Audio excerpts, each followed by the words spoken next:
All the time. 한 주간 잘 보내셨습니까? 오늘 말씀의 제목은 바람과 바다, 귀신도 제하시는 예수님입니다. 요절 말씀 26절 같이 읽겠습니다. 시작. 예수께서 이르시되 어찌하여 무서워하느냐 믿음이 작은 자들아 하시고 곧 일어나사 바람과 바다를 부르시니 아주 잔잔하게 되거늘. 걸어가신 주님, 정말 비천하고 쓸모없는 자들을 주께서 긍휼히 여기시고 참 소망을 주시며 사랑하셔서 구원해 주실 뿐만 아니라 저희들의 크신 뜻을 두고 계시니 참으로 감사합니다. 이 시간 말씀을 통해서 저희를 향한 주님의 사랑과 그 소원을 알게 하시고 이 주님이 어떤 분이신지 알게 하여 주시기를 간절히 기도합니다. 성령님께서 저희와 처음부터 끝까지 온전히 함께 하여 주시옵소서. 하나님 오늘 감사합니다. 우리 주 예수 받들어 드렸습니다. 아멘. 생명은 살아있기 때문에 끊임없이 성장하고 변화해 갑니다. 예수님께서는 죄로 죽을 우리에게 구원의 은혜를 주시고 주 안에서 새로운 생명을 주셨습니다. 그리고 하나의 말씀을 주심으로 주님을 늘 새롭게 발견하고 그에 따라서 도전하는 삶, 또 생동감이 넘치는 새 삶을 살도록 인도하십니다. 오늘 말씀에서 예수님은 당신을 따르는 제자들의 제자로서 마땅히 가져야 할 삶의 자세를 가르쳐주고 계십니다. 그리고 광풍과 귀신을 다스리심으로 자연계와 영적인 세계의 주관자가 되심을 보여주셨습니다. 우리가 말씀을 통해서 이 예수님을 만나고 더 깊은 영적인 세계로 나아갈 수 있기를 기도합니다. 파트 1, 인자는 머리둘 곳 없더라. 18, 19절을 보십시오. 예수께서 무리가 자기를 에워싸는 것을 보시고 건너편으로 가기를 명하시니라. 한 서기관이 나와 예수께 아뢰되 선생님이여 어디로 가시든지 저는 따르리이다. 서기관은 율법을 전문적으로 연구하고 가르치며 기록, 보관, 관리까지 도맡아하는 율법학자입니다. 당시 서기관들은 예수님을 배척하고 핍박했지만 이 서기관은 달랐습니다. 그는 예수님께서 말씀도 잘 가르치시고 많은 기적도 행하시고 수많은 무리에 에워싸 다닐 정도로 인기가 많은 것이 부러웠습니다. 그는 이 예수님을 스승으로 모시고 따라다니며 배우다 보면 언젠가는 자신도 스타 종교인이 될 꿈에 불었습니다. 그래서 선생님이여 어디로 가시든지 저는 따르리이다. 제자로 받아만 주세요 라고 했습니다. 이런 서기관의 간청에 예수의 반응은 매우 썰렁하였습니다. 20절을 보십시오. 같이 읽어보시겠습니다. 시작. 예수께서 이르시되 여우도 뿔이 있고 새도 거처가 있으되 인자는 머리둘 곳이 없다 하시더라. 여우와 새는 야생에 사는 비천한 짐승들입니다. 이들도 자기들만의 공간인 굴과 보금자리가 있는데 이 땅에 오신 인자 예수님은 머리둘 곳이 없으시다고 하셨습니다. 이는 예수님이 하나님의 그 뜻을 이루는 사명인의 삶을 사셨기 때문입니다. 예수님은 기도할 때를 제외하고는 늘 제자들과 함께하는 공동생활을 하셨습니다. 이 마을 저 마을을 돌아다니시며 복음을 전하심으로 거처가 일정하지 않으셨습니다. 마지막에 돌아가실 때도 따뜻한 아랫목이나 침대가 아니라 사람들의 배척과 조롱과 멸시 가운데서 십자가에 못 박혀서 돌아가셨습니다.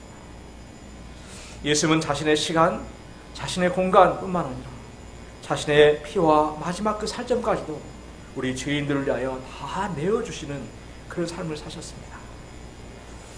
이 잠시 스쳐가는 이 땅에 소망을 두지 않고 영원한 하나님 나라에 소망을 두시고 고난의 삶을 사셨습니다.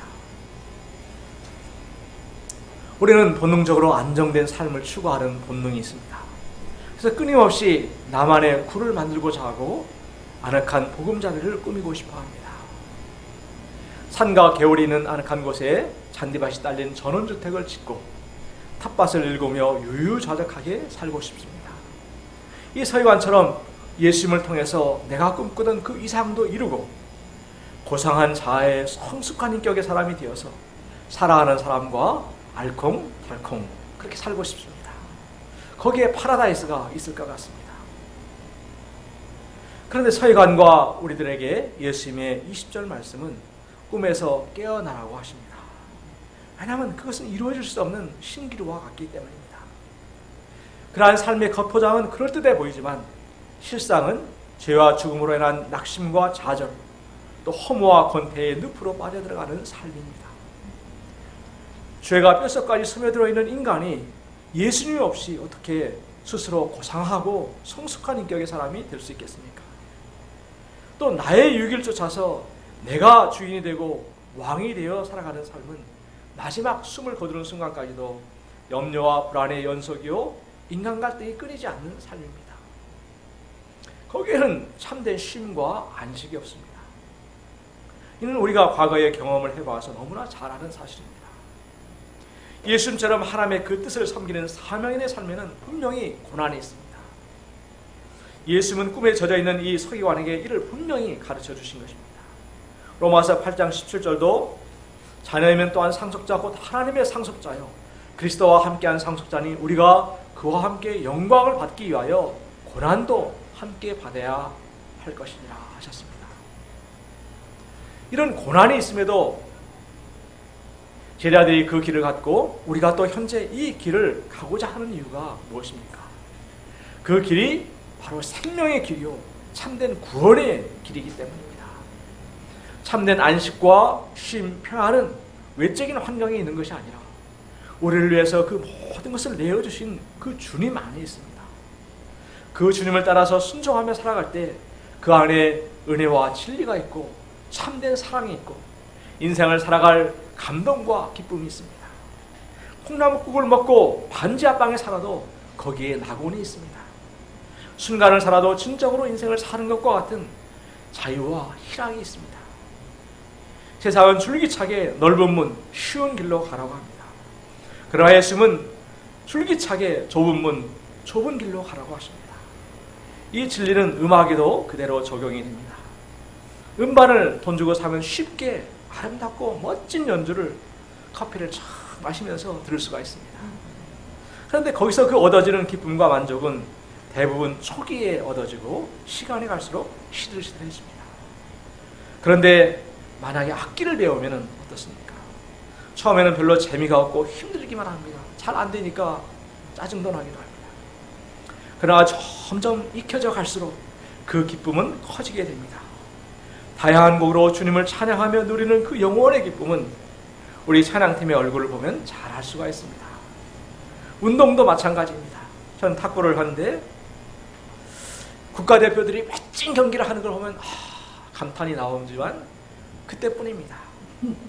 근데 막 잘 안 되기가 배우다 보면 잘 안 되고 막 이렇게 짜증도 나고 힘들지만은 한 가지 기술을 익혀가지고 시합에 써먹어서 쫙 해서 스코어를 따면은 그 감동은 며칠 갑니다.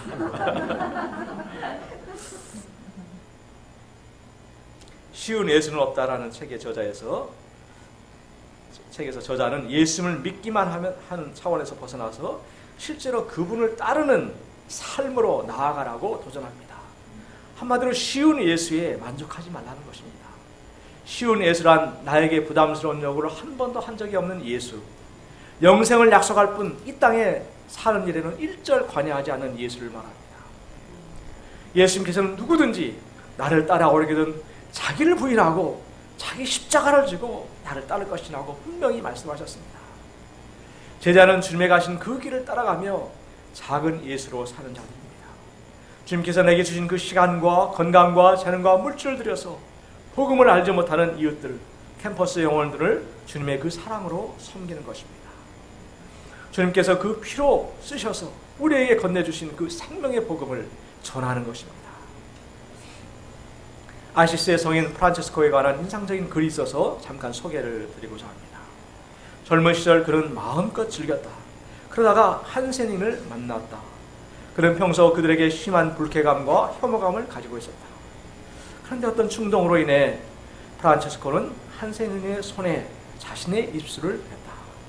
그리고 새로운 체험을 했다. 그는 이렇게 말했다. 주님의 인도로 나는 자비를 베풀었다. 그들한테 느꼈던 쓰라림이 감미로움으로 변했다. 전에는 참기도 어려웠던 일이 내 영혼과 육신의 단맛으로 변했다. 그게 프란치스코의 첫 각성 깨달음이다. 삶에는 크게 두 가지 맛이 있다. 하나는 쓴맛이고 하나는 단맛이다. 사람들은 쓴맛은 피하고 단맛은 반긴다. 그런데 프란체스코는 이 쓴맛과 단맛이 둘이 아님을 깨쳤던 것이다. 그 이치를 알면 더 이상 쓴맛을 피할 필요가 없어진다. 쓴맛은 도리어 단맛으로 바꿀 수 있는 소중한 삶의 재료가 되기 때문이다. 원수를 사랑하는 예수의 말씀도 마찬가지다. 그 안에도 쓴맛을 단맛으로 돌리라는 메시지가 녹아있다. 그의 아버지는 굉장한 부자였다. 그런데 아들은 돈에 관심이 없었다. 오히려 자신이 가진 걸 주위에 나눠줄 뿐이었다. 참다 못한 아버지는 아들을 주교에게로 끌고 갔다. 일종의 재판에 넘긴 셈이다. 프란체스코는 군중 앞에서 입고 있던 그 옷을 훌을 다 벗었다. 그걸 아버지에게 건네며 제가 가진 돈과 앞으로 받을 유산 그리고 옷가지를 모두 아버지에게 돌려드린다고 말했다. 그는 아버지와 그렇게 극적으로 작별했다. 그런데 프란체스코는 가난을 실천하며 탁발하는 수도자, 순회하는 설교자로 살았다. 그의 물리적인 가난은 영적인 가난을 추수하기 위한 통로였다. 그의 수도 방식은 간결했다. 한마디로 예수를 온전히 따라하기였다. 예수의 눈, 예수의 마음, 예수의 행동을 온전히 쫓아가면서 예수의 눈, 예수의 마음, 예수의 행동을 체화, 몸으로 익히는 시기였다. 나중에는 그를 따르는 이들이 늘어나면서 프란치스코 수도회가 생겨났다. 그는 해와 달 동무들과 대화했다. 그들을 사랑스러운 형제들이라고 불렀다. 새들에게도 설교를 하고 짐승들에게도 십자가표를 그어주었다. 그가 왜 그렇게 했을까? 답은 멀리 있지 않다. 그는 예수의 눈과 예수의 마음으로 그들을 보았던 것이다. 창조물 속에서 창조주의 숨결을 본 것이다. 그건 또한 내 이웃을 내 몸과 같이 사랑하라. 다시 말해 이웃이 바로 네 몸이라는 예수의 시선과 일맥상통한 것이다.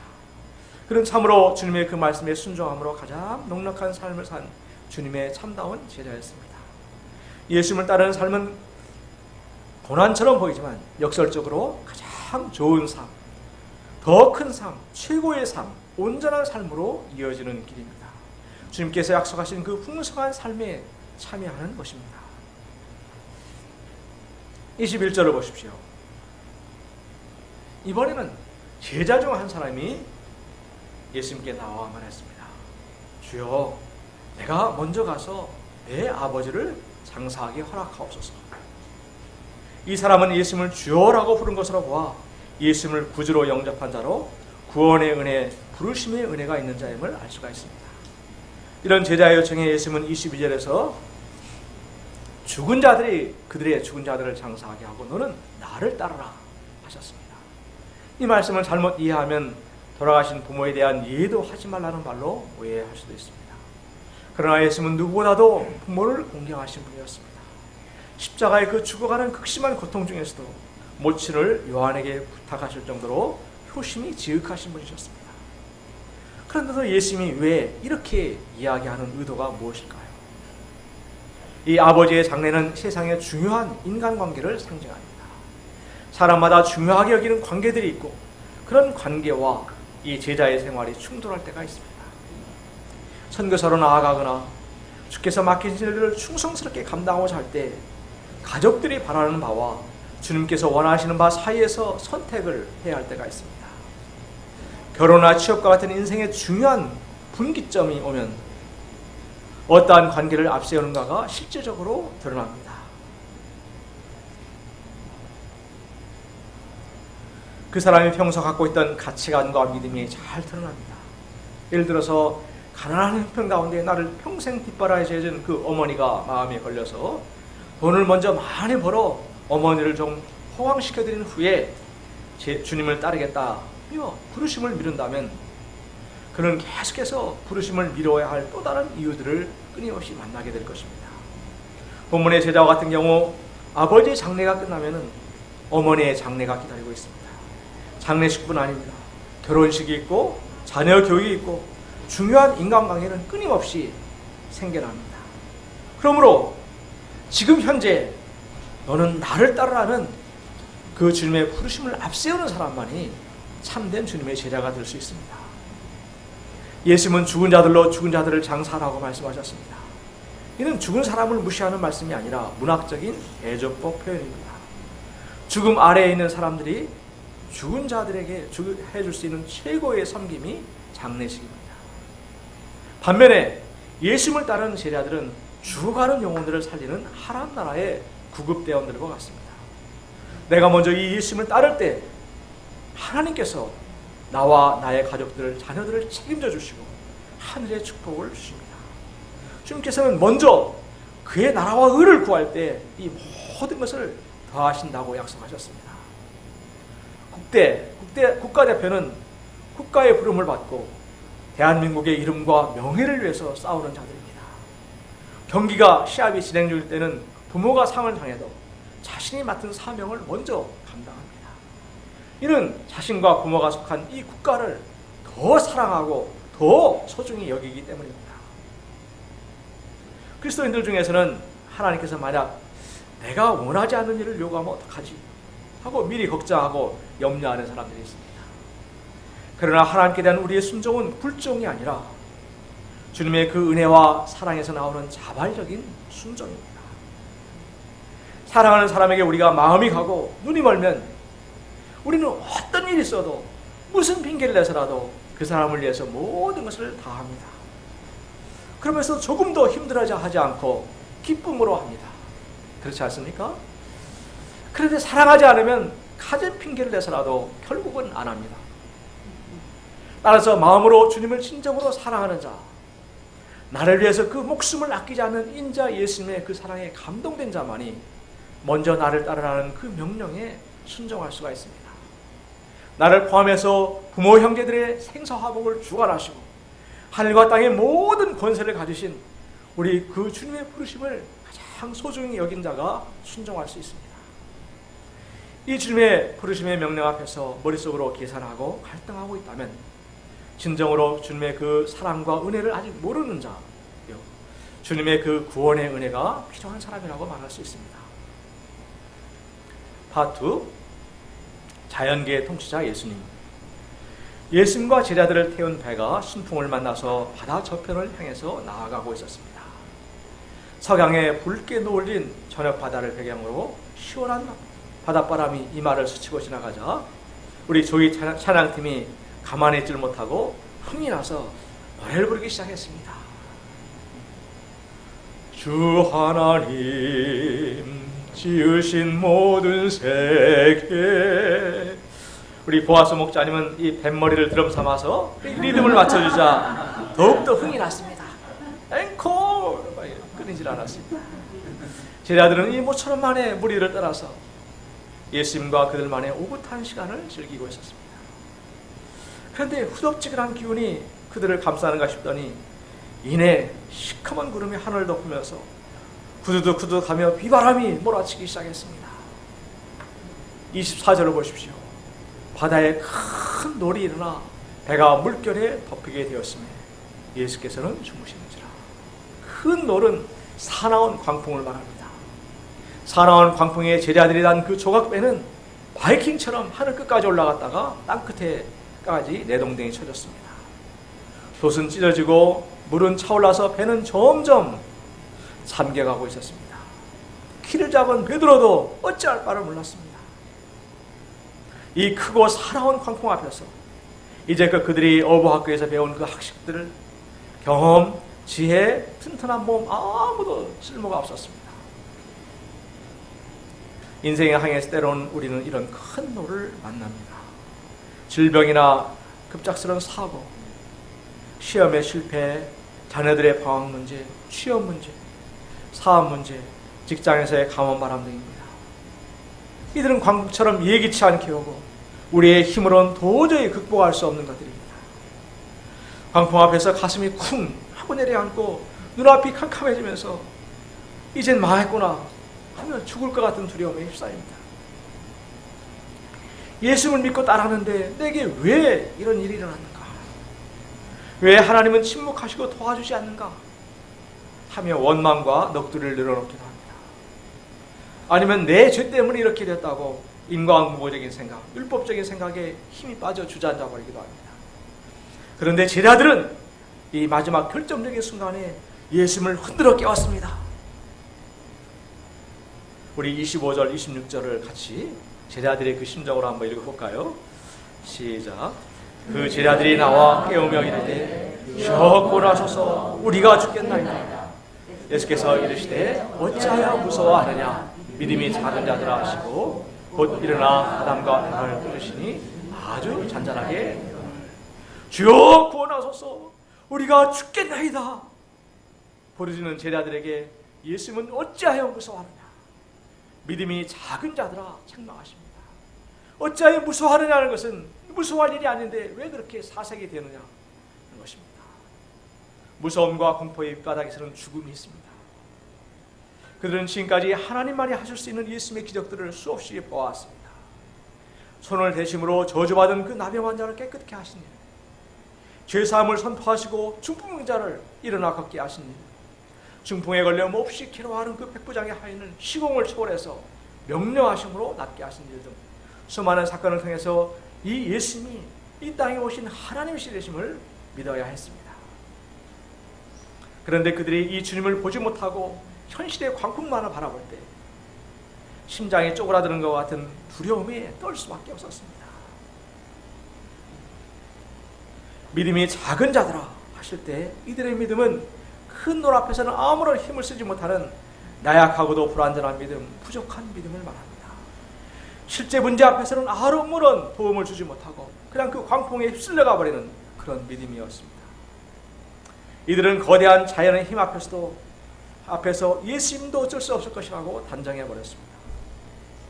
상식과 고정관념의 틀 안에 예수님을 가두어 버리고 광풍 앞에 무릎을 꿇어버린 것이 문제였습니다.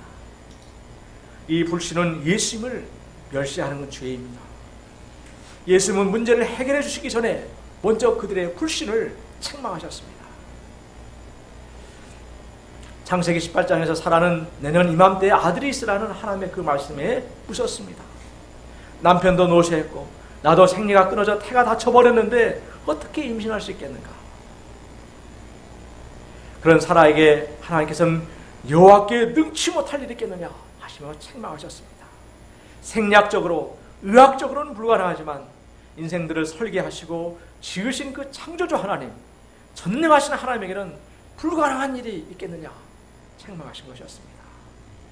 예수님은 곧 일어나사 바람과 바다를 꾸짖으셨습니다. 그러자 그렇게 미친 듯이 날뛰던 바람과 바다가 한순간에 순한 양처럼 고요해졌습니다. 27절을 보십시오. 그 사람들이 놀랍게 여겨 이르되 이가 어떤 사람이기에 바람과 바다도 순종하는가. 제자들은 같이 식사하시는 예수님, 더우면 땀을 흘리시는 예수님, 피곤하시면 코도 고시는 그 예수님을 다시 보게 되었습니다. 이 광풍을 통해서 그들은 사람의 모습을 하고 계시지만 그 본체가 하나님이신 예수님을 발견하게 되었습니다. 이 예수님은 진실로 말씀으로 천지 만물을 지으신 창조주시오, 지금도 살아계셔서 온 자연 만물과 인생들을 그 뜻대로 다스리시는 주권자 하나님이십니다. 이 주님은 육신을 입고 오셔서 우리의 모든 연약함과 허물, 죄를 지고 가셨습니다. 뿐만 아니라 가장 강력하여 모든 인생들이 하나도 예외 없이 무릎을 꿇을 수밖에 없었던 그 죽음의 광풍까지도 십자가 부활로 정복하신 주님이십니다. 이 예수는 마태복음 28장 20절에서 제자들에게 세계 선교 명령을 주시고 볼지어다 내가 세상 끝날까지 너희와 항상 함께 있으리라 약속하셨습니다. 예수님은 우리의 인생의 항해길뿐만 아니라 지금의 이 광풍 속에서도 나와 함께 하십니다. 그래서 우리는 결코 망하거나 죽지 않습니다. 사도 바울이 로마로 가는 그 배에서 유라와 갈라 그 광풍을 만났을 때 모두가 구원의 여망이 끊어졌다고 먹는 것도 포기해버렸습니다. 이때 바울은 두려워하지 말라. 너는 반드시 황제 가이사 앞에 서야 한다. 하나님께서 너와 함께 항해하는 모든 사람들의 목숨을 너에게 맡겨주셨다는 천사의 메시지를 듣게 되었습니다. 그러자 바울은 여러분 용기를 내십시오. 나는 하나님을 믿습니다. 모든 일이 하나님의 천사가 내게 말씀하신 대로 이루어질 것입니다. 그에게는 하나님께서 그에게 맡겨주신 사명이 있었기에 그 사명을 다할 때까지는 결코 망하거나 죽지 않을 것이라는 분명한 믿음이 있었습니다. 그는 쇠고랑을 찬 죄수에 불과했지만 그 한 사람의 믿음으로 말미암아서 배에 탔던 276명 모두가 다 살아나게 되었습니다. 우리에게도 주님께서는 베드로처럼 주님의 어린 양들을 맡기셨습니다. 우리에게 이 사명이 있는 한 결코 망할 수가 없습니다. 반드시 승리를 주실 것입니다. 우리가 겪는 이 광풍은 도리어 우리로 하여금 하나님께 엎드려 기도하게 하고 이를 통해 숨겨진 그 주님의 모습을 알게 하는 놀라운 축복이 될 것입니다. 우리가 예수 그리스도의 이름으로 몰아치는 그 광풍을 꾸짖고 기도의 영적인 싸움을 싸워야 하겠습니다.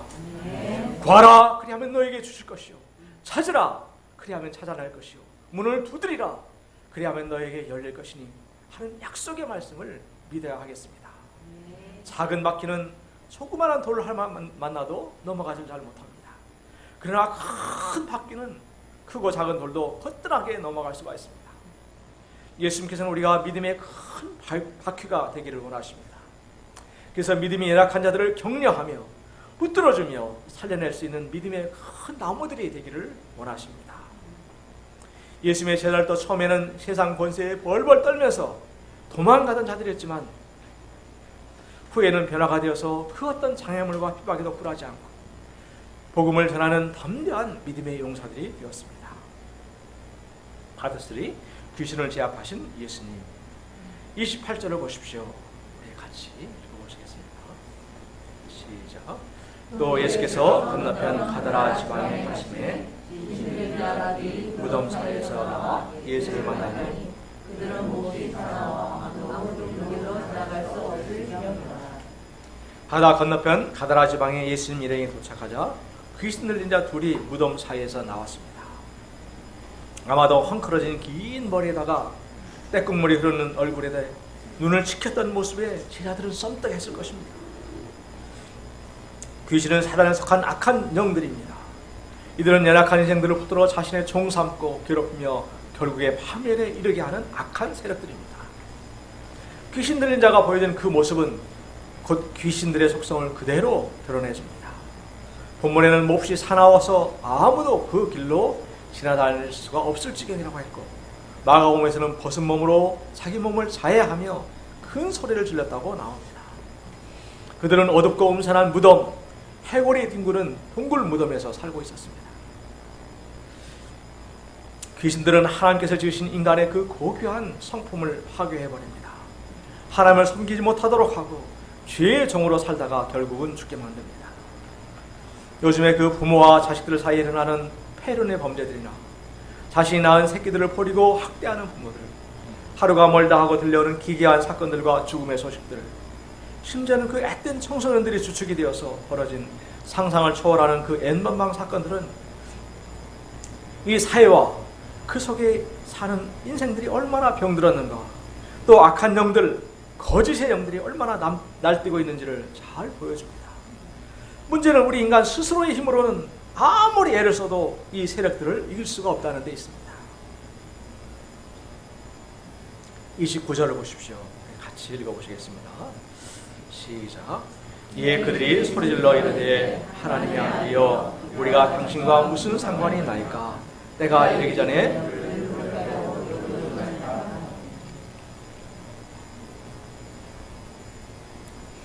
귀신들은 영적인 존재이기 때문에 예수님을 하나님의 아들로 정확하게 알아보았습니다. 그러나 반발하고 관계성 맺기를 거절하였습니다. 그리고 마지막 최후의 심판 때가 이르기 전에 우리를 괴롭게 하려 왔는가 하며 벌벌 떨고 있습니다. 이는 예수님의 그 영적인 권세 앞에서 귀신들이 깨갱하고 있는 모습입니다. 귀신들과의 싸움은 악한 영들과의 파워 게임입니다. 예수님의 그 거룩한 영이 임하는 곳에 귀신들이 힘을 쓰지 못합니다. 예수님이 이 땅에 오신 것은 이 귀신의 세력을 제압하고 그의 사로잡힌 자들을 자유케 하시기 위함입니다. 그래서 하나님께서 본래 그 지으신 대로 아름다운 형상으로 회복시키시고 살리시기 위함이었습니다. 우리가 이 예수님을 왕으로 모시고 그 말씀에 순종함으로 주님의 영이 내 안에 충만할 때 또 주님의 그 다스림을 받음으로 주님의 그 세력권 안에 있을 때 이 귀신들의 공격을 물리치고 참으로 밝고 건강하며 생명력이 넘치는 새 인생을 살 수가 있습니다. 31절에 보면 귀신들은 우리를 쫓아내시려면 돼지떼에 들여보내주셔서 간구하였습니다. 예수님이 허락하자 돼지 온 떼가 그 달로 내리더라 바다에 들어가 몰사하였습니다. 33, 34절을 보십시오. 이 소식들을 전해들은 그 사람들은 이게 도대체 무슨 일인가? 온 동네가 예수님을 만나보려고 나왔습니다. 그리고는 자신들의 돼지떼가 사라진 것을 확인하고는 메시아 예수님을 그 지방에서 떠나주시기를 간구하였습니다. 이들은 가다라 지방에 가장 비참한 그 두 사람이 살아나는 것보다 경제적인 피해를 입은 것이 더 문제가 되었습니다. 예수님께서는 물질보다도 이 두 사람의 영혼이 얼마나 더 귀한가를 이 마을 사람들에게 일깨워주고자 일부러 이 돼지떼를 희생시켰다고 생각됩니다. 예수님은 이 돼지떼를 포함한 천지 만물의 근원자이십니다. 귀한 것으로 따지면 이 온 우주 만물보다도 가장 귀하신 분이 바로 이 예수님이십니다. 그런데도 예수님은 이 귀신 들린 그 두 영혼을 위해서, 오늘날 우리를 위해서 당신 그 자신을 죽음의 희생제물로 온전히 내어놓으셨습니다. 참으로 이 주님은 모든 우리 인생들의 사랑과 경배와 찬양을 받으시기에 합당하신 분이십니다. 저는 인자는 머리 둘 것 없다 하신 그 주님 앞에서 제 안에 두 마음이 있는 것을 발견하게 됩니다. 주님과 같은 삶, 프란치스코와 같은 그런 삶을 살기를 바라면서도 한편으로는 나만의 삶, 나만의 보금자리를 동경하는 마음이 있었습니다. 그래서 시골에서 살았기 때문에 MBN의 나는 자연인이다 프로그램을 좋아했습니다. 현실 여건상 전원주택은 못 짓더라도 이동형 농막 같은 것이라도 하나 있었으면 하는 마음에 그런 광고에 눈이 갔습니다. 농막은 6평 이하의 컨테이너 같은 것으로 농지 한 켠에 설치하는 이동형 주택을 말하는데 생각보다 많은 업체들이 이걸 만들고 있었습니다. 제가 세상이 주는 거짓 유혹에 넘어가서 농막에서 혼자 쓸쓸히 말라 죽어가는 어리석은 삶을 회개하고 죽는 순간까지 그 주님의 부르심을 따라 사명의로 살다 죽기를 간절히 소원합니다. 요절 말씀 읽고 기도하고 마치겠습니다. 26절입니다. 시작. 예수께서 무서워하느냐 믿음이 작은 자들아 하시고 곧 일어나 바람과 바다를 펴주시니 아주 잔잔하게 되거늘. 걸어가신 주님, 저희를 사랑하셔서 저희를 구원하시게 하여 단 돼지 2,000마리도 아끼지 아니하시고 그 하나님의 아들이신 그 자신의 생명도 아끼지 않으시고 내어주신 것을 감사합니다.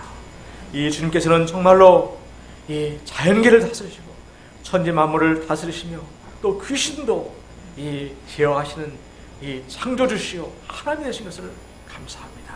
저가 있으면 날마다 주로 모시고 그 말씀에 순종하는 제자의 삶을 살아갈 수 있도록 축복해 주시기를 간절히 기도합니다. 부자님은 감사합니다. 우리 예수 받도록 기도했습니다. 아멘.